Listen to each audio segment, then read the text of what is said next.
Ima li još? Nema, sad možemo nastaviti pričat.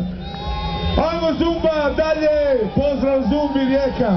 Chicas Niños, bananice, slatke bananice. Hvala na koreografiji. Ne,